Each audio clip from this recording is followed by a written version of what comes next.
Buenas tardes. Soy Karen Díaz Campos, académica de la Universidad Arturo Prat, y les damos la más cordial bienvenida al conversatorio titulado La memoria reciente del estallido social, cultura de derechos humanos en Chile y desafíos para la construcción de nuevas formas de convivencia social. Esta actividad fue organizada en conjunto por la Unidad de Vinculación de la Universidad Arturo Prat y el Instituto Nacional de Derechos Humanos de sede Tarapacá. El objetivo de este conversatorio es reflexionar sobre los hechos acontecidos a partir del 18 de octubre de 2019, cómo y cuánto hemos avanzado en materias de verdad, justicia, reparación y garantías de no repetición, qué tareas quedan pendientes y cuáles son los desafíos en materias de derechos humanos que nos enfrentan a la crisis de derechos humanos más relevantes desde la vuelta a la democracia.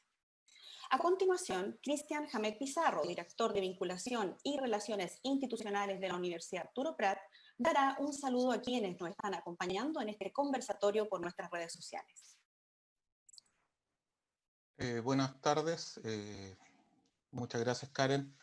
Para nombre de la Universidad Arturo Prat, estamos muy contentos de poder participar y apoyar esta iniciativa que nos hiciera el Instituto Nacional de Derechos Humanos, la regional de Tarapacá, específicamente a partir de su directora regional, Lorena de Ferrari, y el colega sociólogo Hugo Norris, considerando que se conmemora un año del estallido social el próximo 18 de octubre. El título además nos pareció muy interesante respecto a un conversatorio virtual sobre la memoria reciente del estallido social, cultura de derechos humanos en Chile, desafíos para la construcción de una nueva forma de convivencia social. Teniendo en cuenta que durante esta coyuntura existió un debate muy intenso en torno al rol de carabineros, por ejemplo, con voces que van desde hablar de casos aislados hasta otras que hablan de acciones más bien sistemáticas de esta institución.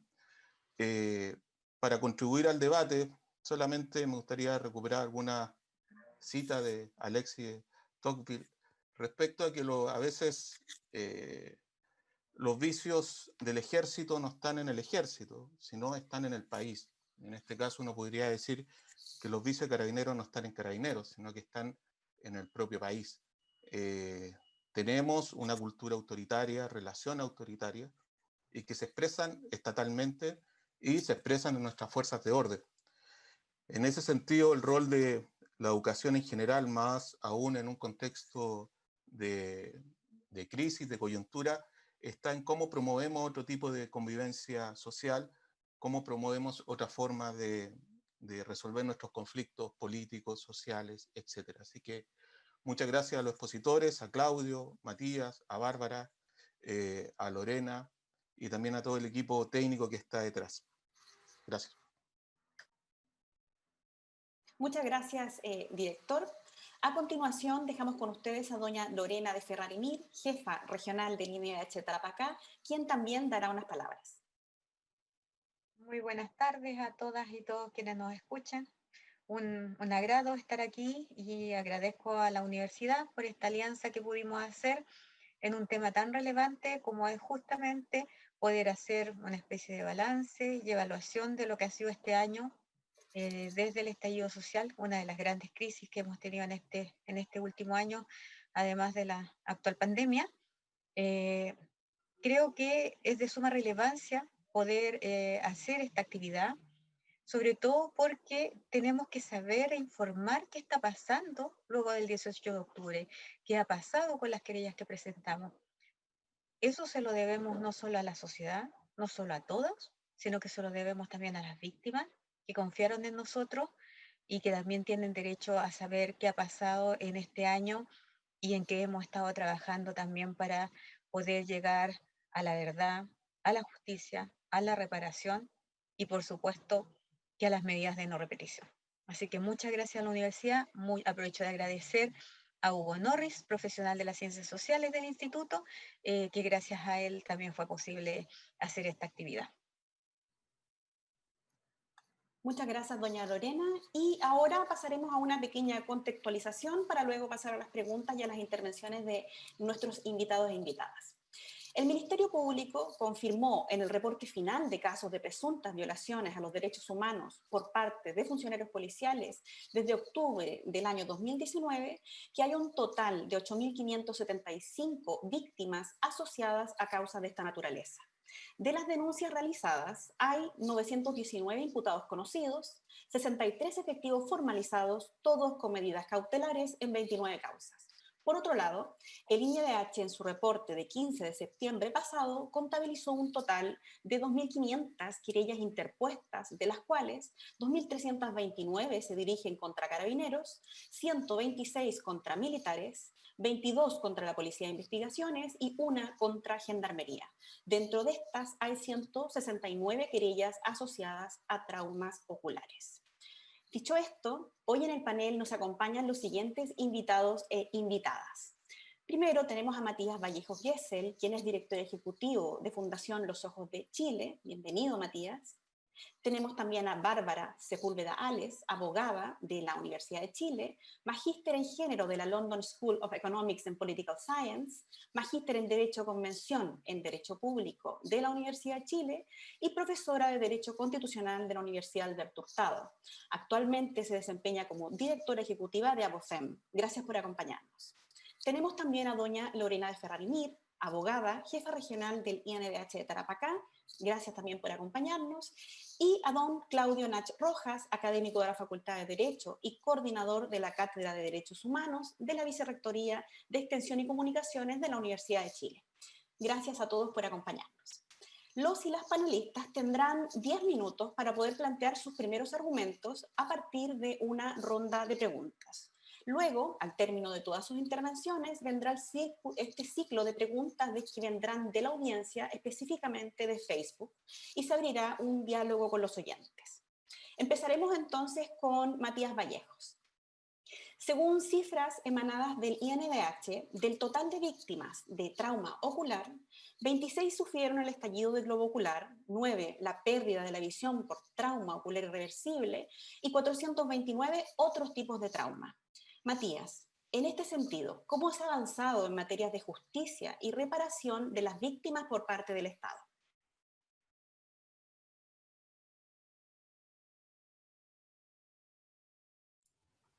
Hola, muy buenas tardes. Primero que nada quisiera agradecer la invitación a esta conversación. También saludar a quienes me acompañan y quienes me acompañarán en esta exposición. Es un honor, la verdad, conversar junto con Bárbara, Claudio y también la profesora de Ferrari. Con respecto a la pregunta de cómo se ha avanzado en justicia, primero me gustaría dar a conocer la opinión con respecto que tenemos nosotros como fundación con respecto a los procesos de reparación y justicia. Nosotros consideramos que el primer paso hacia un ciclo de reparación integral tiene que ser el reconocimiento por parte del Estado. Es decir, un reconocimiento de buena fe de que aquí hay víctimas y victimarios y que ese reconocimiento no esté basado en fallos judiciales que pueden nunca llegar o demorarse años.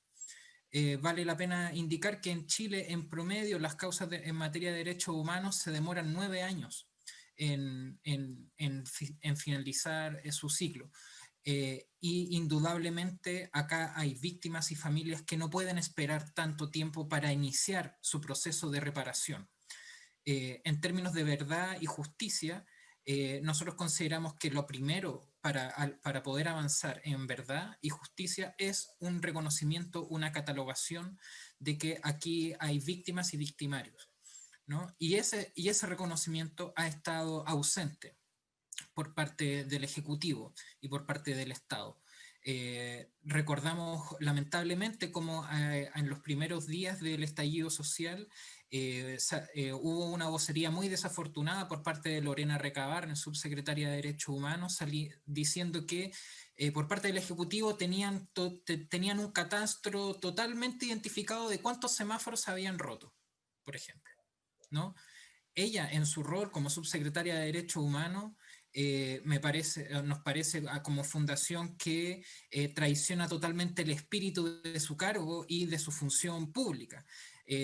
Salir a referirse a el daño en inmobiliario público o privado, ese no es su rol, ¿no? Y desde ahí hemos visto una carencia de reconocimiento por parte del Estado que imposibilita que se pueda desarrollar un proceso de reparación integral como nosotros lo concebimos. Eso para enmarcar un poco con respecto a cómo se podría iniciar un proceso de reparación y de verdad y justicia integral. En términos más concretos, es lamentable ver cómo las casi 9.000 denuncias que las casi 9.000 denuncias de violencia institucional que dice la Fiscalía tener en el marco que se denomina estallido social, que es hasta marzo de este año, todavía no hay un reconocimiento de la magnitud del fenómeno, ya que, por ejemplo, el Ministerio Público todavía lo aborda de forma territorial. Es decir, si pasa un hecho constitutivo de delito o merecedor de investigación en el Puente Pío IX, por ejemplo, le corresponde a la Fiscalía Centro Norte, ¿no? Pero si pasa 3 cuadras más abajo, le corresponde a otra fiscalía, ¿no? Esto desconoce el carácter de generalizado y lo importante que es tener diligencias coordinadas en materia de avanzar en las causas de derechos humanos. Es decir, aquí debiera haber hace muchos meses un grupo de especiales de fiscales dedicados a avanzar en esas denuncias y que no sean repartidas y abordadas de forma territorial hasta el momento, ¿no? Como es hasta el momento. Y esa falta de entendimiento de la magnitud del fenómeno que desborda la institucionalidad del Ministerio Público, se da cuenta que de todas las querellas, de las casi 2.500 querellas que entregó el Instituto Nacional de Derechos Humanos, solo hay formalizados en 29, ¿no? Eso es apenas un 1%. En el caso, por ejemplo, de las víctimas de trauma ocular, que son por lo menos 460 es la última cifra que entregó el Instituto Nacional de Derechos Humanos a mediados de marzo.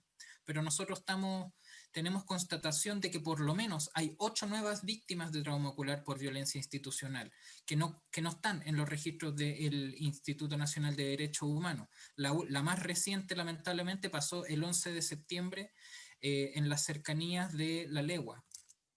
Y ella no está en los registros. Pero de esas más de 460 víctimas de trauma ocular, hay solo 4 casos que tienen formalizados, ¿no? Hay solo un caso que tiene condena y es por un procedimiento abreviado que no tiene que ver con materia de derechos humanos propiamente tal. Hemos visto como, por ejemplo, en el caso de Gustavo Gatica, Fabiola Campillay y otros, a los oficiales investigados en sus causas se les da de baja por procedimientos administrativos y no por responsabilidades en el actuar policial en materia de derechos humanos. Entonces, cuando hablamos de justicia, cómo han avanzado las causas en materia de justicia, dista mucho de lo que nosotros esperaríamos ya a puertas de un primer aniversario del estallido social. Y con esto quisiera ir cerrando, que tiene que ver con las garantías de no repetición. Nosotros como fundación, además de entregar asistencia a las víctimas de trauma ocular y sus familias, porque consideramos que aunque las lesiones pueden ser sufridas de forma individual, sus consecuencias son vividas por núcleos familiares, comunidades que por lo menos alcanzan un núcleo familiar, ¿no? Entonces, nosotros hacemos un acompañamiento psicosocial del núcleo familiar. Y la reparación que ha entregado el Estado, que ha dispuesto el Estado, primero no los reconoce como víctimas de violación a los derechos humanos, ¿no? Sino que el programa PIRO, el programa integral de reparación ocular que tiene sede en el Hospital Salvador, es una extensión de una patología GES, principalmente. No hay un tratamiento especial en su calidad de víctima de la violación de los derechos humanos. Entonces, nosotros vemos lamentablemente cómo todavía a estas alturas no hay un domicilio, no hay una dirección, no hay un programa que garantice reparación integral. para las víctimas, no solamente de trauma ocular, sino que todas las víctimas a la violación en sus derechos humanos. Y esto da cuenta, en el fondo, del abordaje ineficiente y carente de sentido que le ha dado en esta materia el Ejecutivo y el Estado. Muchas gracias, Matías.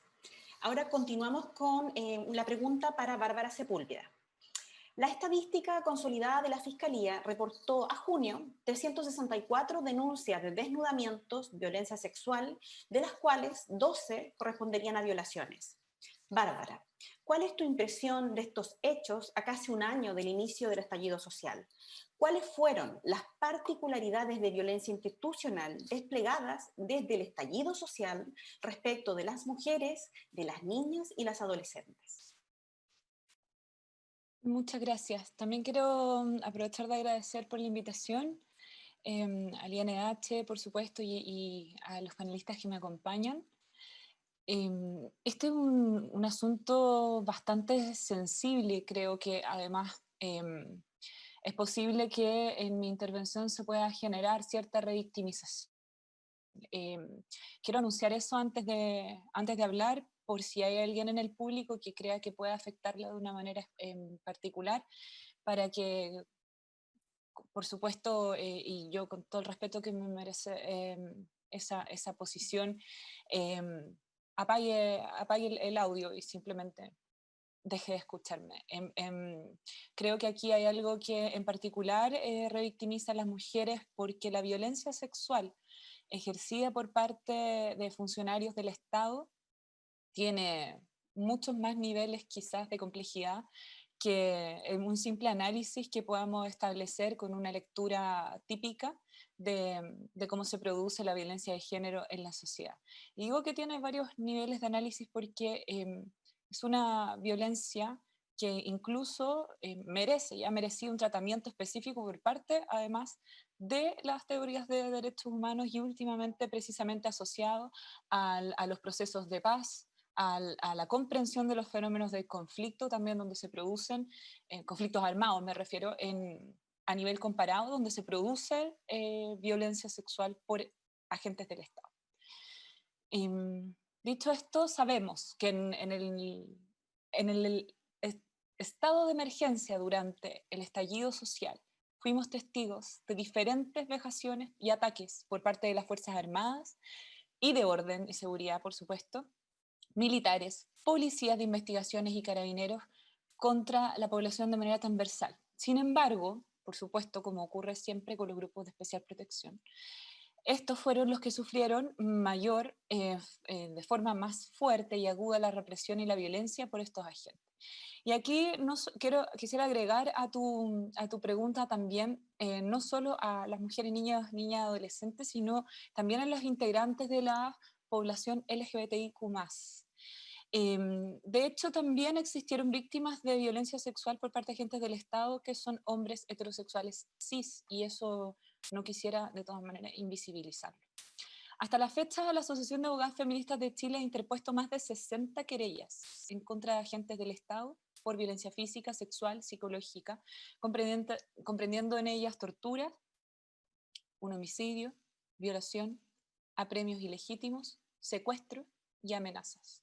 La violencia sexual por parte de policías y militares ocurrió y ha ocurrido, especialmente creo yo, no centrándonos o no pensando que la idea del estallido social son los hechos del año 2019, sino que aún en casos de manifestaciones y protestas algunos siguen ocurriendo, tanto en las comisarías como en las detenciones en la vía pública.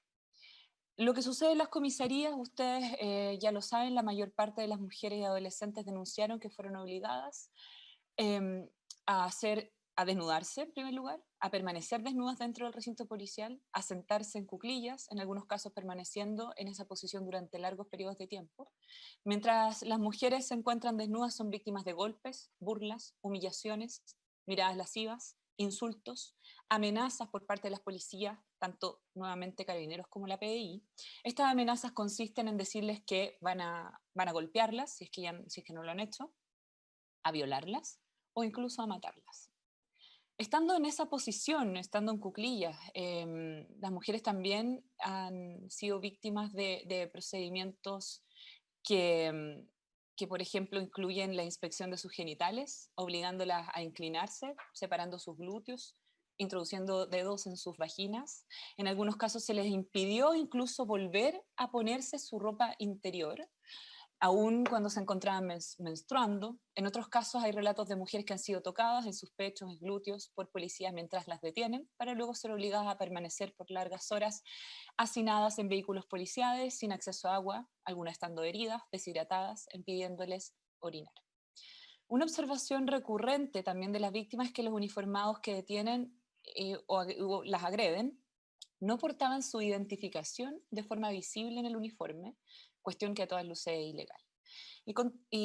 Quise mencionar también especialmente a las personas LGBTIQ+, no solo porque además nuestras querellas también comprenden a esa población, sino que sufren una forma muy particular de violencia de género. Específicamente las mujeres lesbianas han sido obligadas a permanecer en celdas junto a hombres, se les encierra incluso durante la noche, también se les obliga a estar desnudas, a realizar sentadillas, y son, por supuesto, amedrentadas e insultadas en sentido lesbofóbico, en sentido homofóbico a los hombres homosexuales, transfóbicos a las personas trans. Las mujeres lesbianas y trans, por supuesto, fueron objeto de burlas muy específicas en torno a su orientación sexual y su expresión de género. A esas denuncias también hay personas trans que fueron que fueron tratadas por sus nombres y sexos registrales todo el tiempo, y eso también fue objeto de burlas, incluso de permanecer en celdas junto a el sexo asociado a su carnet y no a su identidad de género social. Aquí los niños y niñas, por supuesto, y adolescentes fueron víctimas que también merecen un comentario especial, en particular porque los apremios y la tortura que se utilizan en contra de esos niños también, no solo de índole sexual, sino que incluso muchas veces la tortura psicológica fue utilizada, por ejemplo, cuando eran detenidos junto a sus padres o madres o familiares, haciéndoles pensar que ellos habían sido ejecutados en un lugar cerca del recinto o que nunca más los volverían a ver. Esta violencia en particular que sucede, especialmente por parte de carabineros cuando tenemos grupos especialmente vulnerables como mujeres, niños y adolescentes, transcurre además, una vez que son llevados estos casos a los tribunales, en una negación absoluta por parte de la institucionalidad, quien además argumenta que en sus propios protocolos estas conductas están prohibidas. Y efectivamente, uno de los protocolos de Carabineros establece que se prohíbe estrictamente desnudar a las personas sometidas al registro. Por lo tanto, en la negación es imposible que eso haya sucedido. Estas personas quedaron detenidas, nunca se procedió a desnudarlas.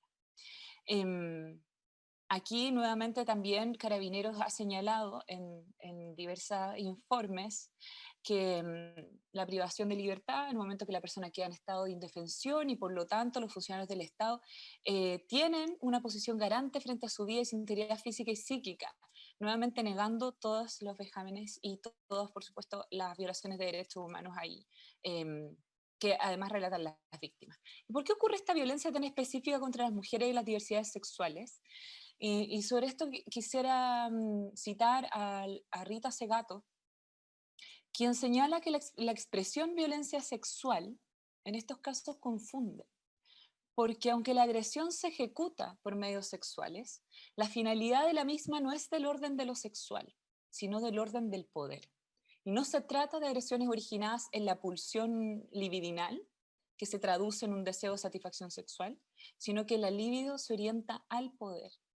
Y a un mandato, por supuesto, de pares o cofrades masculinos que exige una prueba de pertenencia a un grupo. Es parte de esta cofradía generada que se reproduce dentro de las masculinidades hegemónicas tóxicas de las instituciones de carabineros, de policías y militares, por supuesto, y lo que refrenda la pertenencia a ese grupo, siendo este tipo de malos tratos, este tipo de violaciones, este tipo de abusos, un tributo que mediante la exacción, dice la autora, fluye desde la posición femenina a la masculina. Y se construye esa posición masculina en torno, como resultado de ese proceso, como resultado del hecho de agredir sexualmente a una mujer que ha sido detenida y que ya se encuentra en una posición de vulnerabilidad. La estructura funcional jerárquicamente dispuesta, no solo en el mandato de masculinidad, sino además en este mandato de masculinidad investido por la autoridad pública, por la autoridad que implica además, y la verticalidad del poder que se ejerce sobre esas víctimas es análoga, dice la autora también, a un orden mafioso.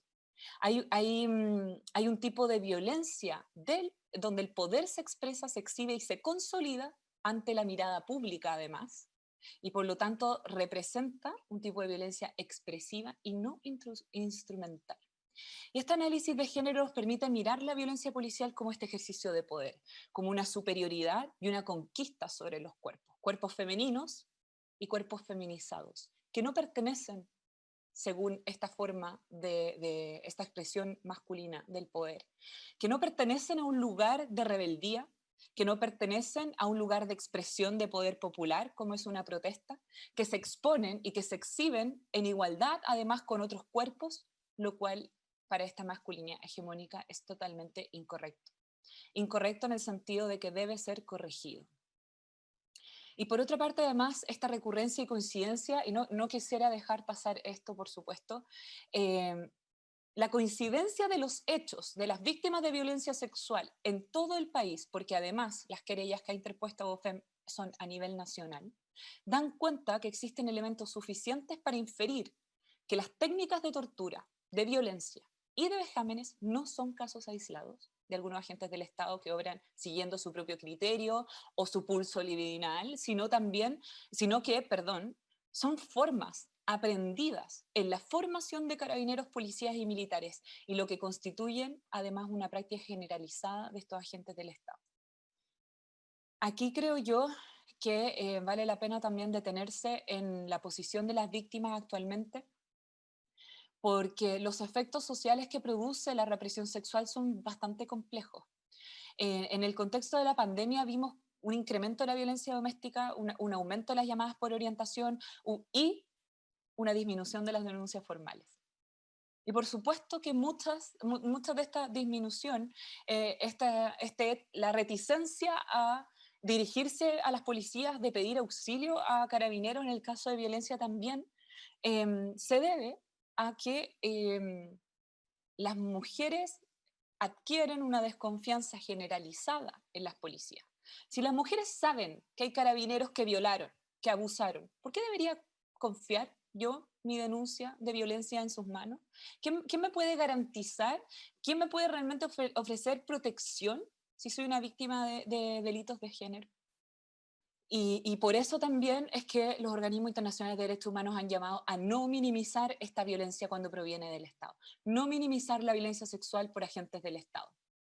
Es aquí donde además me parece que pensar un Estado que respeta los derechos humanos y las obligaciones internacionales contraídas debe también invertir en prevención, sanción y erradicación de estas prácticas. Por lo tanto, no solo hablamos de garantías de no repetición, y en esto concuerdo muchísimo con Matías, sino que también qué herramientas vamos a utilizar para que este tipo de prácticas, además, qué herramientas han surgido para mantener la vigencia del Estado de Derecho y de los derechos humanos. Hay que prevenir las vulneraciones de derechos humanos, esto es urgente, y se deben, por supuesto, modificar las instituciones. Aquí hay que generar capacitaciones adecuadas. Con perspectiva de género, no nos sirve un enfoque neutral que pueda pretender de alguna forma incorporar los derechos fundamentales, sino que necesitamos repensar estas formas de ejercicio del poder, donde se castiga a ciertos cuerpos que usan el espacio público para la protesta social. Y precisamente donde podamos contribuir a la erradicación de estas prácticas. Así, efectivamente, no se vuelvan a vulnerar los derechos humanos de mujeres, niñas, niños, adolescentes y personas de la población LGBTIQ+. Muchas gracias, Bárbara. Pasamos ahora a la pregunta inicial de doña Lorena de Ferrarimir, jefa de INDH de Tarapacá. Doña Lorena, ¿cuál ha sido el foco de INDH desde el inicio del estallido social? ¿Se ha podido avanzar en materias de justicia, verdad y reparación de las víctimas? ¿Y cómo ha sido el proceso de justicia en materia de vulneraciones de derechos humanos acá en nuestra región de Tarapacá? Bueno, contarles un poco cómo fue nuestra experiencia a partir del 19, que fue acá en Iquique. Aquí la verdad es que la mayor cantidad de personas agredidas y vulneradas dio inicio el 19 de octubre, en un proceso en que nosotros nos tomó totalmente desprevenidos. Hay que indicar que nosotros como Instituto de Derechos Humanos a nivel nacional hacemos observaciones de manifestaciones. Esto quiere decir que acompañamos a las manifestaciones para poder verificar el cumplimiento de los protocolos de carabineros. Debo decir desde mucho antes del 18 de octubre, ya el instituto había hecho muchas observaciones y los protocolos de carabineros ya no se cumplían. Pero obviamente que después de este 19 de octubre todo se tornó mucho más complejo, y además toma un instituto, siendo muy honesta, a un instituto muy débil en cantidad, por ejemplo, de funcionarios. Aquí en la región, nosotros somos un total de 5 funcionarios para toda la región, y en esos 5 funcionarios está incluido un conductor, la asistente administrativa, un abogado, Javier Araya, Claudia González, Juan Yañez, Hugo Norris, que es el encargado de promoción, sociólogo, y yo. Y ese es todo el equipo del INDH en la región. Y con todo este equipo del INDH en la región tuvimos que salir a la calle a verificar, hacer estas observaciones de manifestaciones, pero además de eso, después teníamos que ir a las comisarías a verificar el estado de las personas detenidas, muchos de ellos muy golpeados, y además significaba tener que ir al hospital y algunos sapos a ver en qué condiciones estaban las personas heridas. Los primeros días, el primer mes, posterior al 19 de octubre, este pequeño equipo tuvo que hacer turnos para dormir. Intentamos cubrir todo lo que pudimos, intentamos atender a todas las víctimas que llegaron. Logramos con mucho esfuerzo atender a alrededor de 230 personas en total que concurrieron, y de esas 230 personas a la fecha se han presentado en un total de 127 querellas. Muchas de esas personas se desistieron de poder presentar querellas porque eran jóvenes, adolescentes, que además están totalmente desconfiados del sistema, porque hay que decir claramente que no fue del 19 de octubre que Carabineros salió a golpear a la gente a la calle. No fue después del 19 de octubre que Carabineros empezó a violar los derechos humanos, ni fue en esta fecha en que empezaron a desnudar gente en las comisarías. Eso se venía haciendo hace mucho tiempo. Y el 19 de octubre explota eso y se hace más recurrente.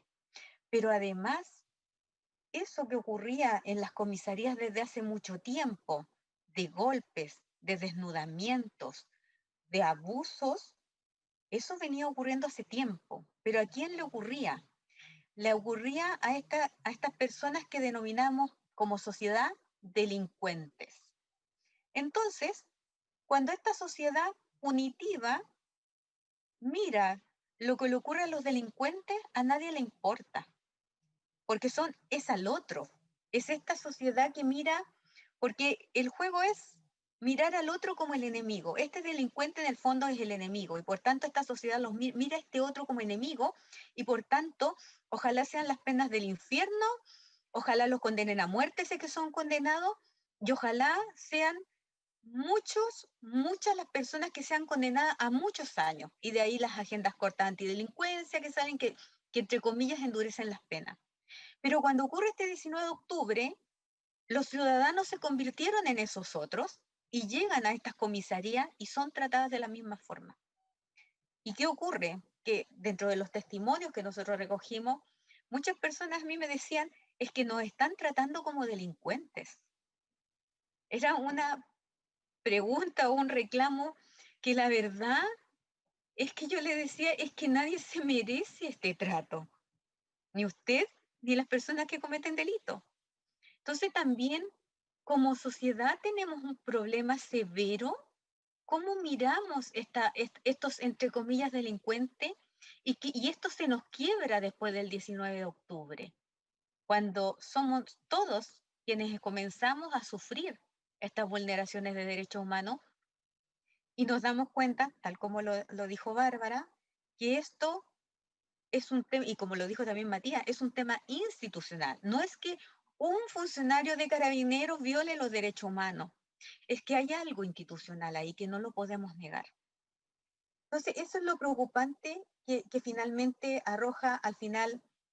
Nuestras querellas son por apremios ilegítimos mayoritariamente, por torturas, por desnudamientos, por intentos de homicidio, por infracciones al Código Militar, porque hay, bueno, ahí las querellas son en contra del Ejército, de Carabineros, de la PDI, y bueno, tampoco podía quedar afuera Gendarmería.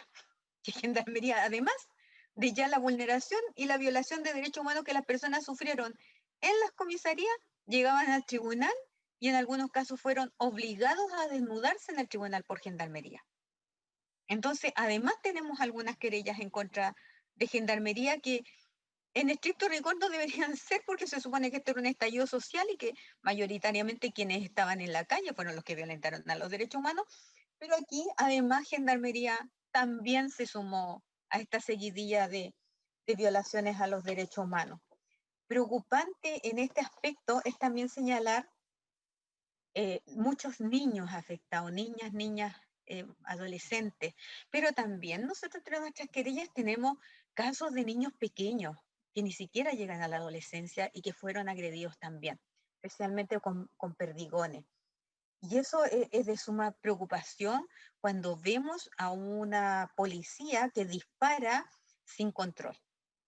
Y eso se suma a que posteriormente, avanzando en las investigaciones, nos encontramos, y justamente ahí me hace mucho sentido lo que decía Matías, nos encontramos con instituciones que lejos de buscar esclarecer los hechos y realmente hacer un reconocimiento de estas violaciones a los derechos humanos, nos encontramos con instituciones que dificultan las investigaciones que hace la Fiscalía, donde no mandan toda la documentación o mandan mucha documentación.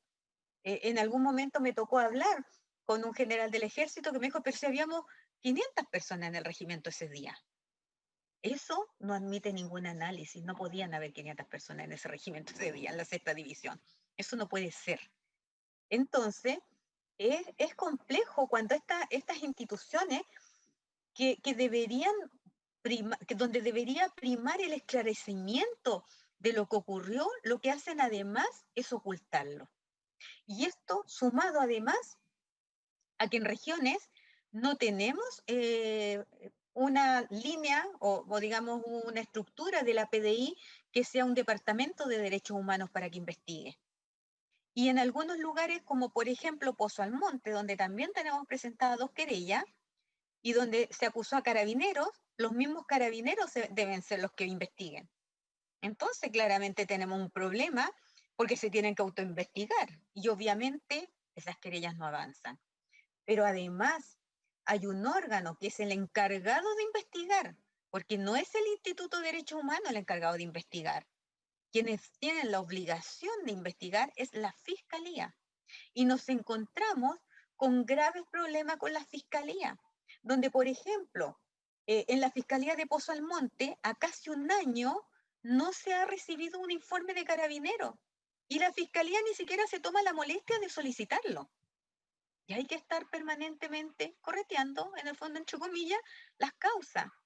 Donde en Iquique también tenemos el grave problema de que se han agrupado indiscriminadamente las causas. Tenemos agrupaciones de 20 víctimas juntas y donde no hay no hay una coincidencia ni de fecha, ni de lugar, ni de hechores, sino que así, no sé, todavía no logramos descubrir cuál fue el criterio de investigación y lo que por supuesto nos ha significado hacer un trabajo mucho más largo y más engorroso para poder definir qué causa es qué y las carpetas de investigación.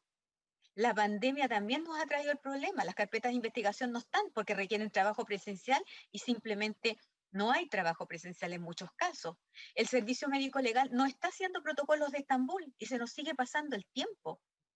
Entonces aquí hay una responsabilidad general en que el Estado no está cumpliendo con su obligación de la investigación de las violaciones a derechos humanos. Es una obligación estatal. El Estado se obligó por tratados internacionales a esto de investigar y sin embargo no cumple la obligación. Y los principales llamados a cumplirla las evaden y no lo están haciendo bien. Esa es nuestra preocupación. Hemos estado tratando de avanzar en las muchas causas que tenemos. Si consideramos que acá en la región somos 2 abogados, y yo trabajo en la mitad como abogada y la mitad como jefa regional, y ha sido muy complejo. Afortunadamente, con mucho esfuerzo, debo decirlo, la semana pasada tuvimos el primer formalizado por una causa aquí en la región, que fue justamente por un trauma ocular, y ha sido la única causa que hemos podido obtener una formalización. Entonces tenemos mucho pendiente, tenemos mucho por hacer, pero los órganos del Estado obligados a esto, de una vez por todas, tienen que asumir su responsabilidad. No es posible que sigan evadiendo las responsabilidades que tienen, no solamente para clarificar estos hechos, sino también para perseguir cada una de las denuncias y querellas que se han hecho, y en eso creo que hay una tremenda deuda del Ministerio Público. Muchas gracias, doña Lorena. Por último, la última intervención y la pregunta inicial a don Claudio Nach. Profesor, según datos entregados por el Ministerio Público, existen 8.575 víctimas asociadas a presuntas violaciones a los derechos humanos y de estos 63 efectivos se encuentran formalizados. Es decir, menos de un 1% de los agentes del Estado que cometieron estas violaciones se han enfrentado ante cargos ante la justicia. En su criterio, ¿a qué se debe este nivel de avance en las causas? ¿Estamos ante un riesgo de impunidad en materia de derechos humanos en Chile? Bueno, muchas gracias, Karen. Escuchar los tres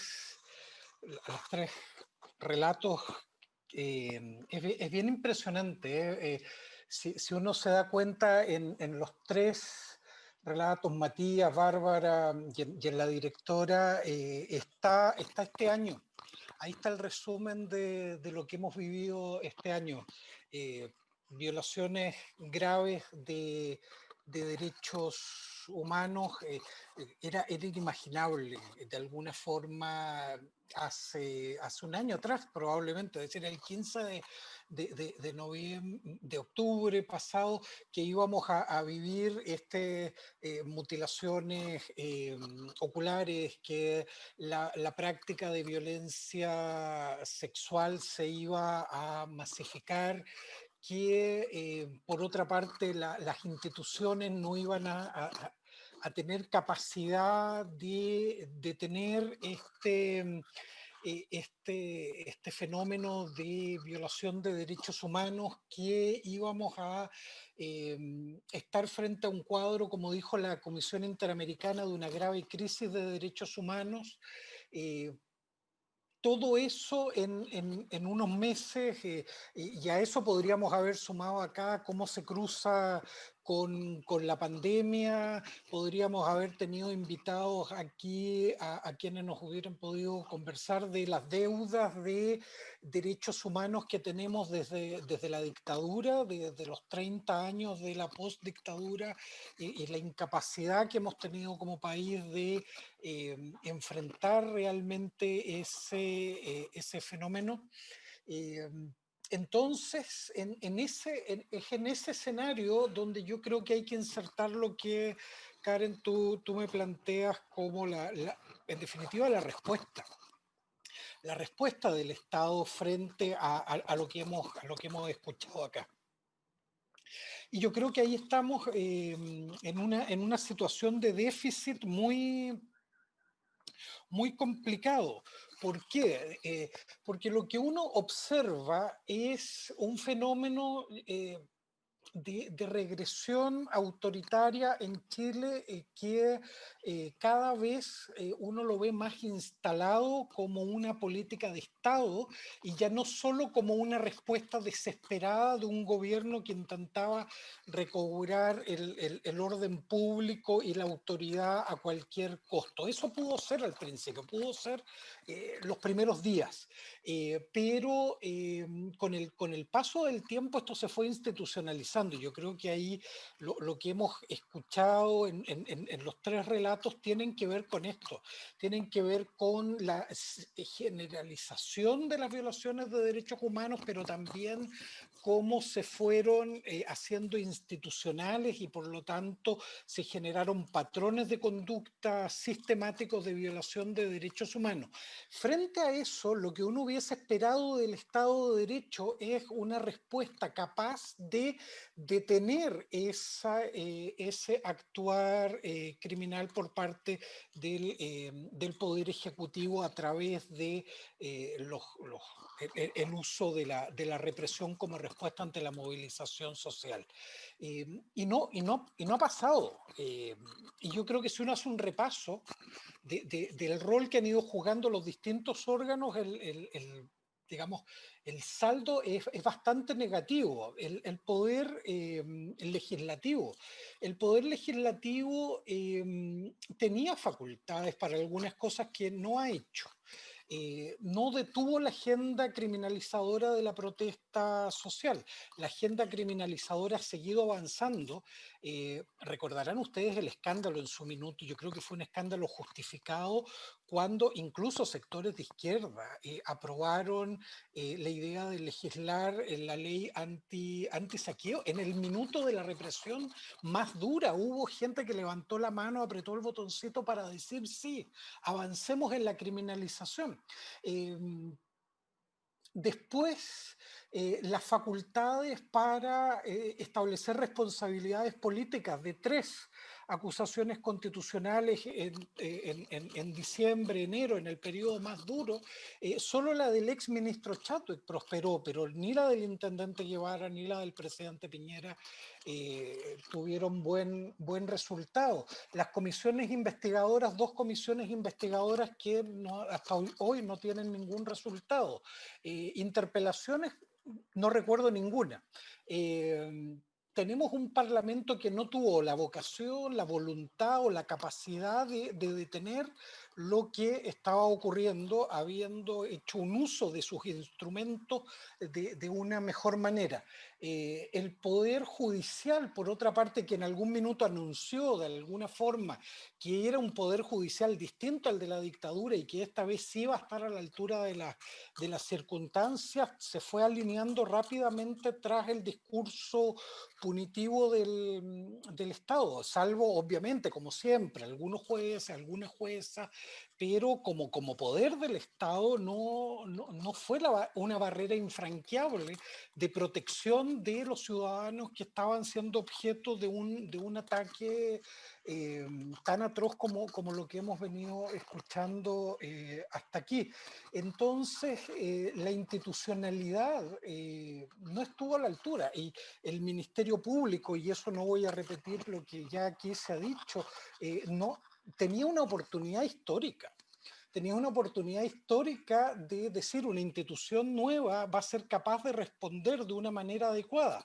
Y más aún, esta dirección del Ministerio Público, en la de el fiscal Abbott, tenía la oportunidad que le daba la vida de tener un mandato marcado por la defensa de derechos humanos y no un mandato marcado por su mal manejo en los temas de corrupción, y tampoco se hizo. No hay priorización, no hay una mirada macro criminal, no hay investigaciones que apunten a establecer responsabilidades de mando y responsabilidades superiores. No hay políticas de reparación, y aquí no voy a repetir lo que ya ha señalado Matías muy bien. En el Senado estaba hace unos minutos atrás y también otra organización de derechos humanos planteaba exactamente lo mismo. Aquí no hay políticas de reparación integral, aquí hay respuestas aisladas, respuestas de alguna manera incapaces de dar una visión de que se está tomando en serio lo que ocurre. ¿Y cuál es el riesgo de todo esto? Que cuando falla la institucionalidad, tenemos dos o tres grandes consecuencias, y para no extenderme en el tiempo lo voy a hacer muy resumido. Uno, es que esto no cesa. Digamos, la incapacidad de cesar lo que está sucediendo es muy fuerte la sensación. Yo creo que tenemos todos los que hemos sido partícipes de este periodo de tiempo, es una frustración tremenda de que el Estado de Derecho no es capaz de frenar la barbarie. Y eso es complejo hoy, pero también es complejo como proyección al futuro, porque no se están haciendo las reformas para que eso cambie. Segundo, la institucionalidad de protección de derechos humanos ha demostrado toda la debilidad que muy bien nos ha descrito aquí el equipo de la región. Es decir, el instituto no estaba en condiciones de responder a esto, no tenía las capacidades humanas, pero además pese al esfuerzo que han hecho ustedes en terreno, yo no he escuchado el discurso que escuché ahora del consejo directivo del INDH, un consejo directivo entrampado en el binominal y peleando un voto para allá, un voto para acá, pero sin capacidad de asumir el liderazgo de cómo enfrentar esto hacia el futuro. Entonces, tampoco tenemos una defensoría de derechos humanos que se haga cargo efectivamente de la representación de las personas. ¿Qué nos queda entonces en este escenario un poco deprimente, digamos, que tenemos como país frente a lo que estamos viviendo? La luz de esperanza está en la ciudadanía. Yo creo que la capacidad de organización de la ciudadanía, la valentía que ha demostrado la ciudadanía, la solidaridad, ahí está la base sobre la cual podemos, me parece, empezar a construir algo distinto. Y eso lo enlazo para terminar, Karen, con el proceso constituyente. Por eso es tan importante lo que va a pasar el 25 de octubre, porque ahí hay una esperanza de que muchos de estos déficits, de los déficits institucionales, de los déficits culturales, de los déficits en la práctica de algunas instituciones, de la legislación, etcétera, podamos darle una nueva mirada, y esta vez sí construyamos una democracia sólidamente fundada en derechos humanos. Pero hay muchas cosas que han funcionado mal, y yo creo que eso debiera llevarnos a una reflexión muy profunda, y el proceso constituyente, me parece, puede ser esa oportunidad, Karen. Muchas gracias. Muchas gracias a todos los intervinientes. Realmente ha sido potente la conversación de todos los hechos que hemos vivido desde octubre hasta este punto. Y quisiera aprovechar de conectar con la última pregunta, con la última intervención, perdón, del profesor Claudio Nats, y hacer una pregunta a todos los intervinientes, que de hecho la realizó también una persona que estaba escuchando nuestra participación a través de Facebook, que nos felicita por tan importante actividad y nos dice que de todo lo que hemos conversado, ¿Cómo se conecta esto con el proceso constituyente en el que nos encontramos? Y aquí les pediría que a todos pudieran intervenir por algún tiempo para poder avanzar en otras preguntas, porque tenemos por lo menos un par de preguntas más. En el orden, podría ser el orden que empezamos. Matías. Sí, claro, gracias Karen. Yo muy de acuerdo con lo que plantea el profesor Claudio Nach. Existe una luz de esperanza no menor, creo yo, con respecto al proceso constituyente. Un proceso constituyente que podría ser el primer proceso constituyente paritario en la historia de nuestra especie. ¿Ah? Eso no es poco decir. Podríamos ser la vanguardia en materia de democracia del siglo XXI. Son pocos los países en los cuales han podido resolver su malestar social de esta forma últimamente, y nosotros podríamos ahí dar la nota de liderazgo hacia el resto de nuestra sociedad global. Con respecto a eso, hay muchas cosas que yo esperaría y nuestra fundación esperaría que se pudieran consagrar en este proceso constituyente. En primer lugar, que se consagre el rol del Estado en la memoria con respecto a la violación a los derechos humanos, que podamos cerrar un ciclo desechando una constitución nacida en dictadura e impuesta por el fuego y la sangre, y que demos paso efectivamente a una constitución nacida en democracia que tenga al centro los derechos humanos, y no solamente, digamos, estos derechos humanos que hoy día estamos conversando, que es el derecho a la vida, el derecho a la manifestación, digamos, los derechos políticos y civiles, sino que por sobre todo podamos avanzar hacia la consagración de los derechos sociales que fueron el motor del malestar social que inició el estallido, ¿no? Eso también es reparación, ¿no? Para una sociedad entera. Eso también son garantías de no repetición, que las causas que generaron el estallido sean satisfechas, ¿no? Eso es una garantía de no repetición también. Y en segundo lugar, también que se pudiera consagrar y robustecer un sistema institucional de derechos humanos dentro de la Constitución. Hoy día nuestro sistema de derechos humanos está constituido por dos organizaciones, dos instituciones. Una es el Instituto Nacional de Derechos Humanos, que no está consagrado en la Constitución, sino que nace a resultado o a consecuencia de una conclusión del informe Rettig, ¿no? No está con rango constitucional. Y también la Defensoría de la Niñez, que tiene solamente 2 años, ¿no? Es una institucionalidad muy nueva, y el instituto también solamente tiene 10 años, ¿no? Entonces, aquí indudablemente lo dieron, o sea, lo da, da todo el sentido viendo cómo se desarrollaron las manifestaciones el año pasado, y también lo que se espera que empiece a desarrollarse, digamos, desde mañana en adelante, que es necesaria consagrar una institucionalidad que nos reconozca como ciudadanos, ¿no? Por ejemplo, una defensoría del pueblo, ¿no? Hace años atrás era inconstitucional que el CERNAC pudiera hacerse de uñas y dientes, como se denominaba, pero incluso poder robustecer la defensa y el reconocimiento de nosotros y nosotras como consumidores, ¿no? Frente a el abuso posible en los mercados, era inconstitucional.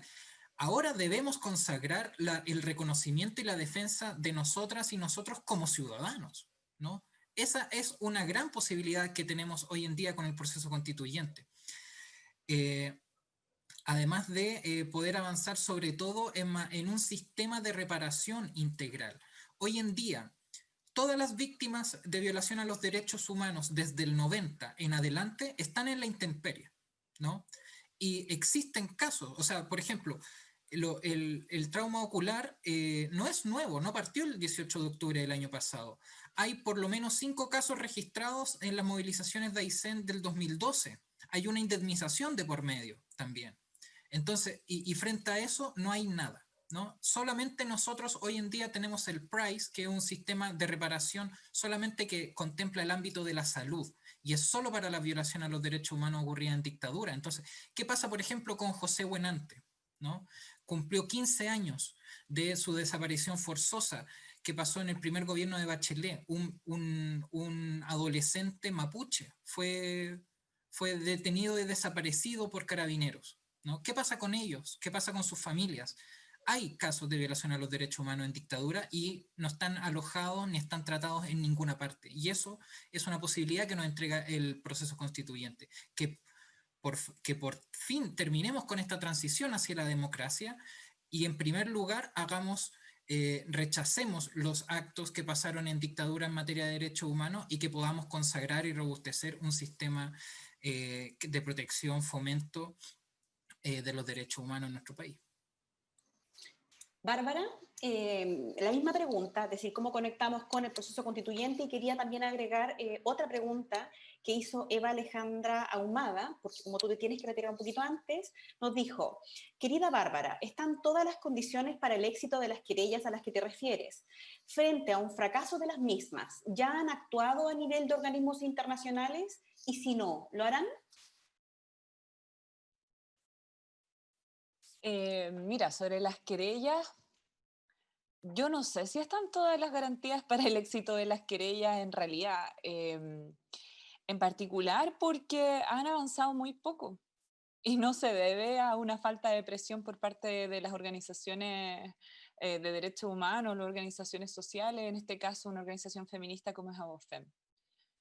Yo creo que, y ahí retomando también quizás lo que estábamos conversando antes, aquí hay una tremenda responsabilidad también de no solo el Ministerio Público, sino también del Poder Judicial. Y los casos de derechos, de violaciones de derechos humanos durante el estallido social, muchas veces no avanzan, y a pesar de que el INDH ha obtenido algunas medidas cautelares, ha obtenido incluso la identificación de algunos violadores de derechos humanos, algunos agresores, agentes del Estado. Yo no creo que eso de ninguna forma refleje un avance o un éxito garantizado.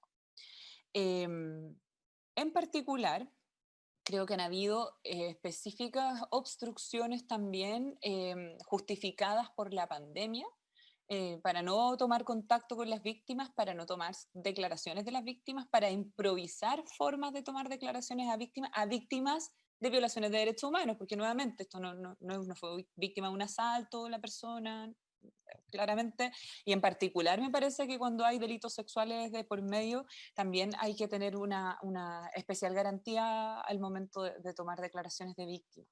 Hay se han intentado incluso sobreseer algunos casos porque la víctima, producto de las amenazas y amedrentamientos que sufrió por parte de las mismas policías, cambió de número o se cambió de casa o estuvo desconectada un par de semanas, y bueno, es que no se puede dar con la víctima, entonces hay que cerrar el caso. Que buscan cerrar casos.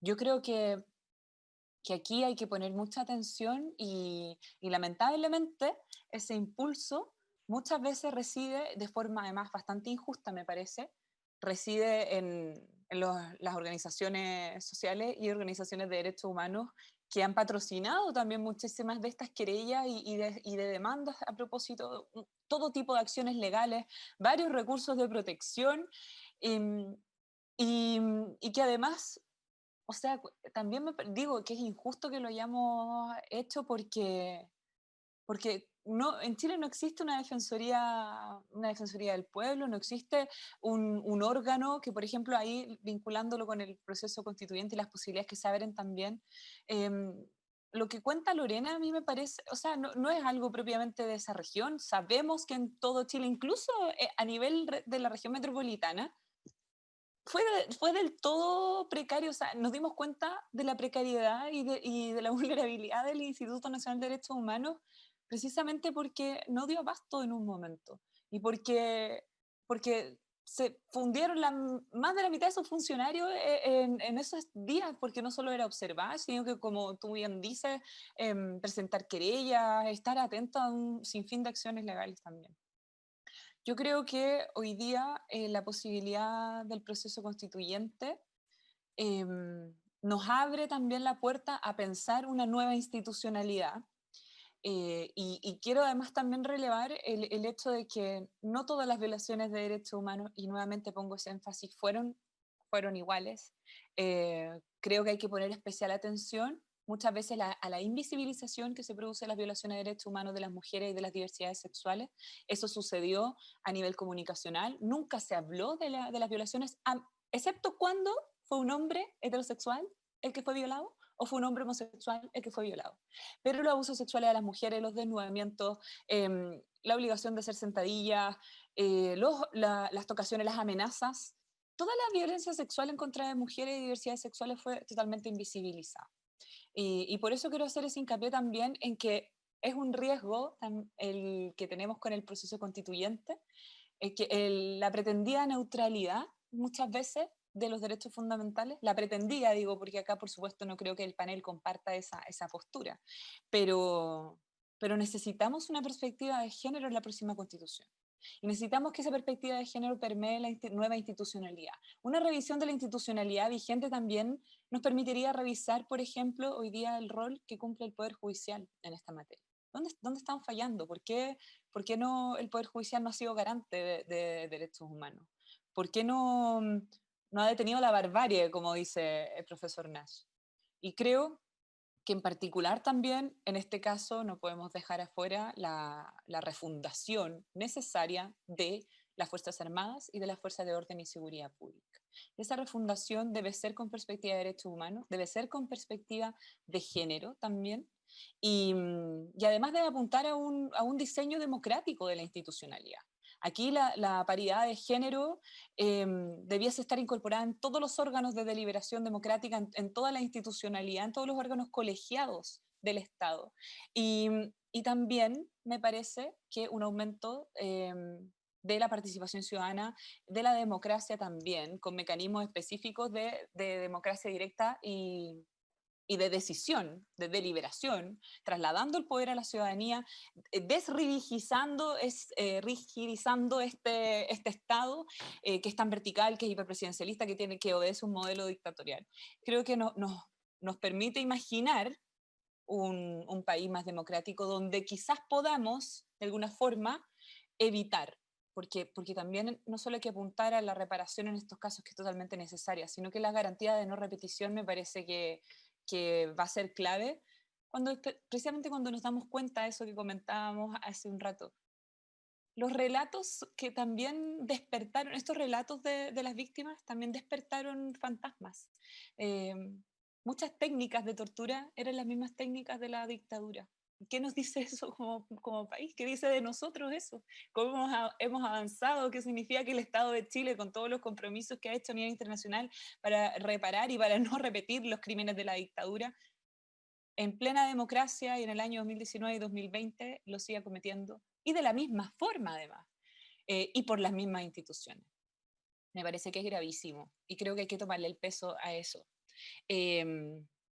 Me parece que si hay un momento de emplazar también a la institucionalidad es y a la institucionalidad vinculada a las violaciones de derechos humanos, pero también a quienes pueden ser parte de la justicia y de la reparación.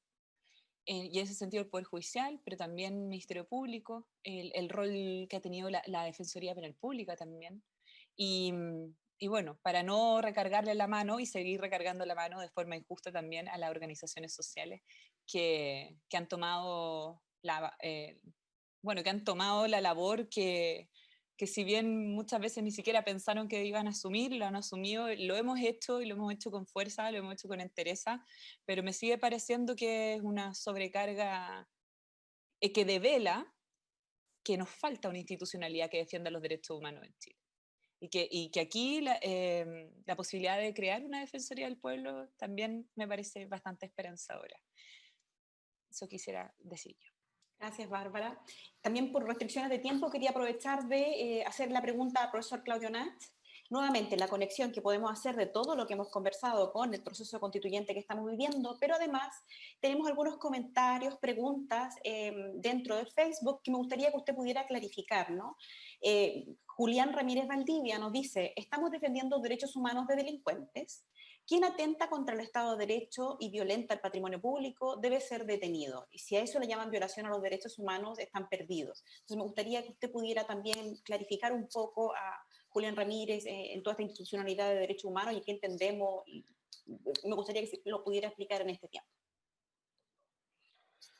Sí, a ver, sobre la conexión con la Constitución, yo quería agregar solo un par de elementos, junto con los que ya aquí se han señalado, la necesidad de mecanismos de protección efectivos de derechos humanos, con una constituyente que de verdad restablezca la idea de soberanía popular con todo lo que ello significa en términos de participación social, de participación política, con un catálogo de derechos que uno esperaría mucho más potente del actual, con derechos además específicamente dirigidos a sectores históricamente discriminados. Ese sería el ideal. Ahora yo vengo planteando hace un rato también el riesgo que tenemos con generar unas expectativas tal vez desmedidas con el proceso constituyente. Yo creo que tenemos que tener cuidado con eso. El escenario político está cada vez más complejo.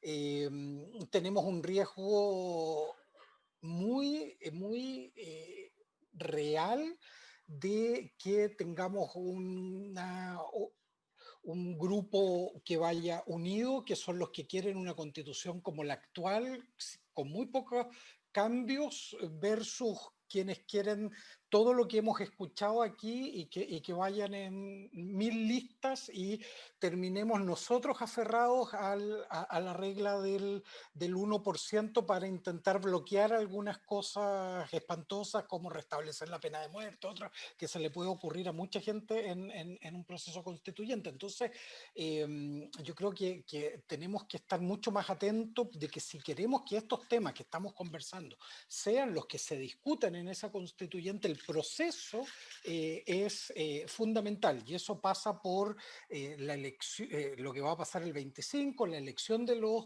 y las constituyentes en abril, y luego el diálogo con la sociedad civil que vamos a tener que estar muy atentos con lo que pasa en ese proceso. Entonces yo ahí plantearía un par de cosas de eso. Y la pregunta yo creo que es muy decidora del problema que tenemos hoy día de ignorancia en materia de derechos humanos. Es decir, los derechos humanos son límites a el poder del Estado, eso son. Por lo tanto, lo que implica son ciertas conductas en términos de que hay cuestiones que deben hacerse y otras que están prohibidas.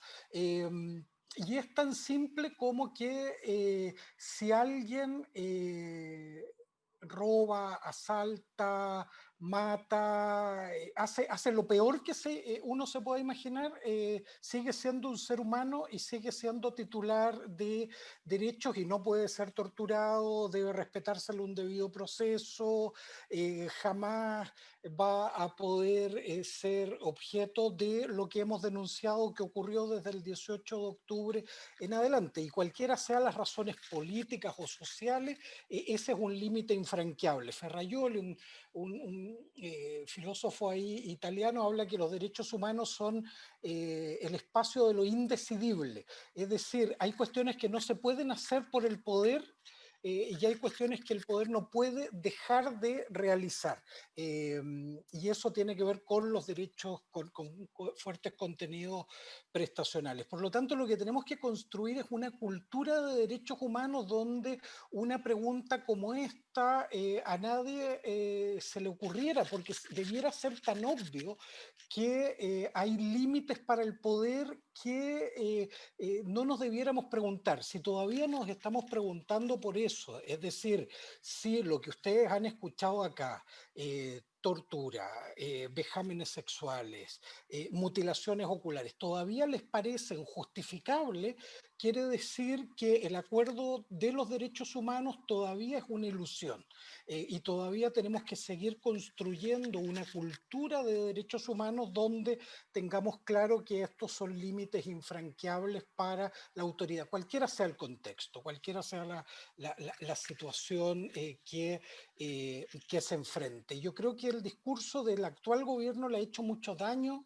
a los derechos humanos. El discurso de Trump en Estados Unidos le ha hecho daño a los derechos humanos. El discurso de Bolsonaro le ha hecho daño a los derechos humanos. El discurso de Maduro le ha hecho daño a los derechos humanos. El discurso de Ortega le ha hecho daño a los derechos humanos, que es relativizarlo.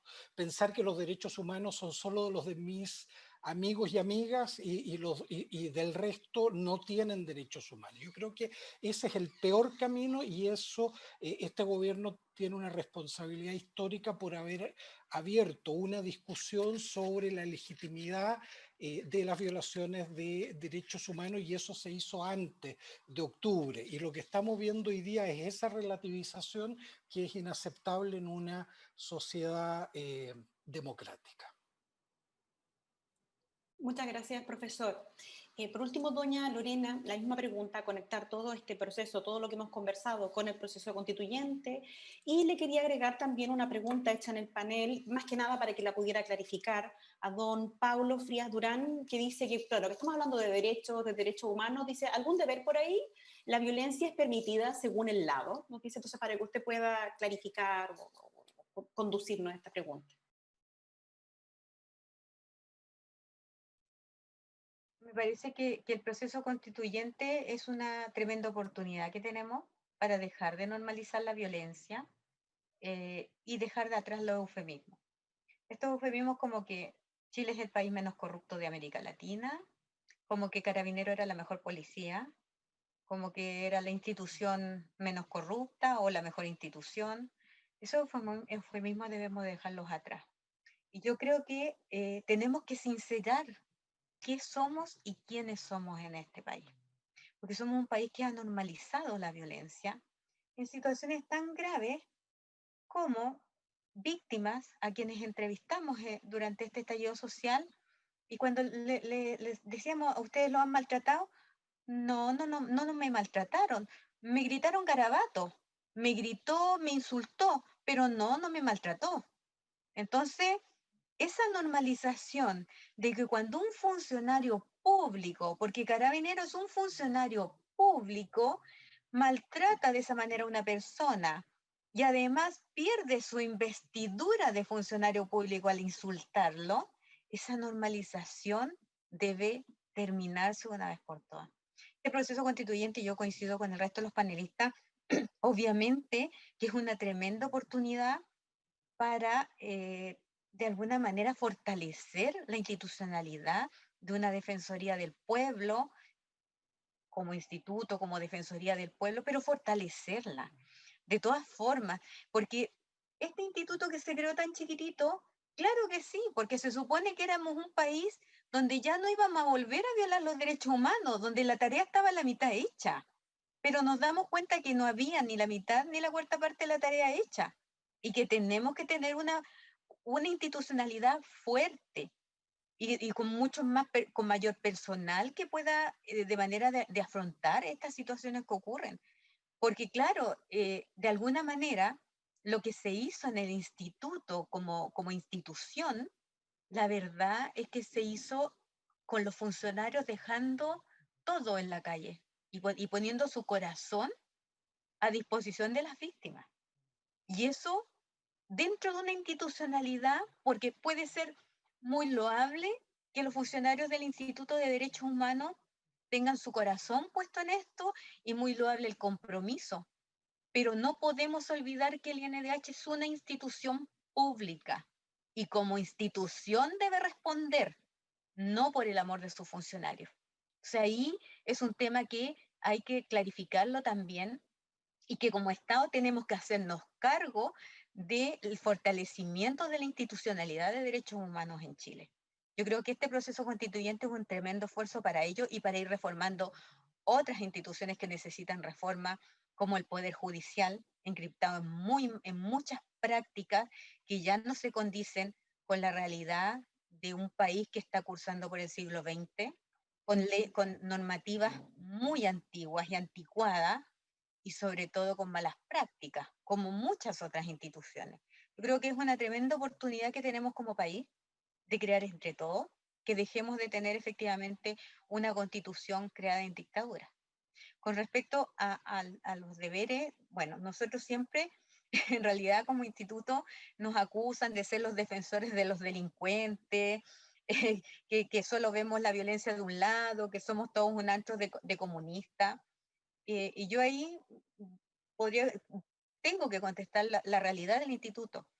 Las sedes regionales y los funcionarios, dejando de lado lo señalado por el profesor Nach con la composición del consejo, que es totalmente distinta, pero las jefaturas de las sedes regionales y de las unidades del Instituto de Derechos Humanos, así como sus funcionarios, somos técnicos, no políticos. Nosotros aquí, esto no obedece a un cuoteo político. Todos estamos aquí contratados por alta dirección pública o por concursos públicos, y por tanto, el trabajo que nosotros hacemos no tiene que ver con una mirada política. Los derechos humanos no se pueden relativizar. Los derechos humanos están claros y son cuando es el agente del Estado el que violenta y vulnera a las personas. Eso no se puede tolerar y de ahí no nos podemos mover, porque cuando nosotros entendemos que se pueden vulnerar los derechos de las personas, entonces estamos perdidos. Cuando empezamos a relativizar esto entre deberes, derechos, eso está clarísimo. Todos tenemos deberes como ciudadanos y los tenemos que cumplir. Pero el hecho de que no se cumplan estos deberes no puede justificar bajo ninguna circunstancia la violación de derechos humanos. La violación de derechos humanos no es justificable bajo ninguna circunstancia, y como país la tremenda tarea que tenemos es justamente de fortalecer la institucionalidad con la finalidad de avanzar. Este país no puede seguir entrampado en este imaginario de lo que se supone que es, pero si levantamos un poquito la alfombra, vemos que no es ni la mitad de lo que creemos. Hay que sincerarse una vez por todas para poder realmente fortalecer las instituciones que lo requieren, cambiar las otras que no lo requieren. Y esta es la tremenda oportunidad que hoy nos da, creo yo, el proceso constitucional. Bueno, ha sido una jornada súper potente, hemos conversado temas sumamente relevantes para nuestro país, ¿no? En temas de derechos humanos, de violación a los derechos humanos, hemos llegado a importantes conclusiones. Creo que tenemos muchas más cosas que conversar, pero bueno, como siempre, el tiempo es un poquito acotado, así que vamos a aprovechar de dar el cierre a esta jornada, agradeciendo la participación de estos importantes panelistas, como así también a la Universidad Arturo Prat, al Instituto Nacional de Derechos Humanos, a la Fundación Ojos de Chile, a ABOFEM y de todas y todos los asistentes a estas jornadas. Se agradecen espacios como estos, fundamentales en el momento constitucional que estamos viviendo, y porque podemos aprender y conversar de estos temas absolutamente relevantes. Muchas gracias y doy por terminada esta actividad.